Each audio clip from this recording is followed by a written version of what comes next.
இன்றைக்கி நான் முட்டை மசாலா செய்ய போகிறேன். அதுக்கு நான் 5 முட்டை எடுத்திருக்கேன்.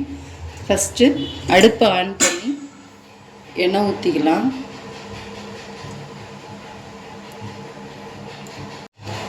ஃபஸ்ட்டு முட்டை ஆம்லேட் போட்டு எடுத்துக்கலாம்.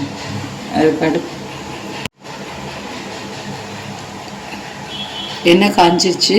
5 முட்டையை ஊற்றிடுவேன்.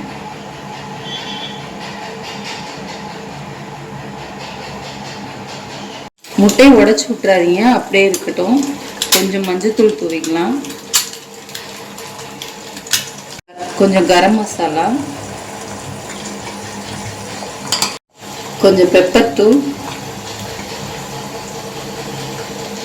கொஞ்சமாக உப்பு தூவிக்கிறேன். லைட்டாக போட்டுக்கிறோம், மசாலாலையும் உப்பு சேர்ப்போம், அதனால் லைட்டாக நான் சேர்த்துக்கிறேன். இப்போ முட்டையை கொஞ்சம் கொஞ்சமாக பெரிய பீஸாக கட் பண்ணி இப்படி திருப்பி விட்டுக்கலாம். ரொம்ப உடைச்சிடாதீங்க, நல்லா கொஞ்சம் பெரிய பீஸாக எடுத்து திருப்பி போட்டுப்போம். இந்த மாதிரி திருப்பி போட்டுப்போம். அரைக்கிறதுக்கு 2 தக்காளி, ஒரு பச்சை மிளகா, கொஞ்சம் புதினா, கொத்தமல்லி, முந்திரி வச்சா அரைச்சிக்கலாம். எண்ணெய் ஊற்றிக்கலாம், வெங்காயம் போட்டுக்கலாம்,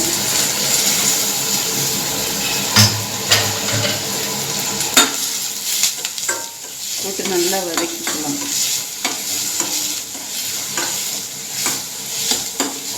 இஞ்சி பூண்டு பேஸ்ட் போட்டுக்கலாம், போட்டு நல்லா வதக்கிக்கலாம்.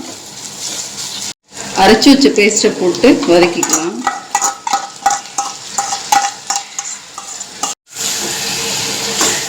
மிக்ஸி அரைச்சி கழுவுன அந்த தண்ணியும் ஊற்றிடலாம். இப்போ நல்லா மிக்ஸ் பண்ணிக்குவோம் எல்லாத்தையும். இப்போ இதை கொஞ்சம் நேரம் மூடி போட்டு மூடி வச்சுக்கலாம். இப்போ மசாலா ஆட் பண்ணிக்கலாம். 1 ஸ்பூன் மிளகாய்த்தூள், 1/2 ஸ்பூன் பெப்பர், 1/2 ஸ்பூன் மிளகுத்தூள், கரம் மசாலா, தேவையான அளவு உப்பு போட்டு மிக்ஸ் பண்ணிக்கலாம். மிக்ஸ் பண்ணிவிட்டு லைட்டாக தண்ணி ஊற்றிக்கணும்.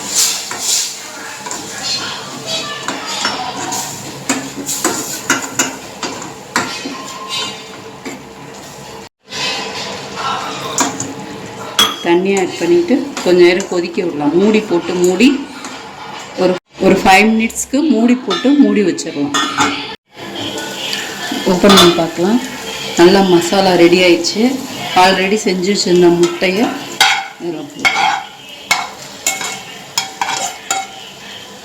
போட்டு ஒரு கிளறிட்டு இறக்கிடுவோம்.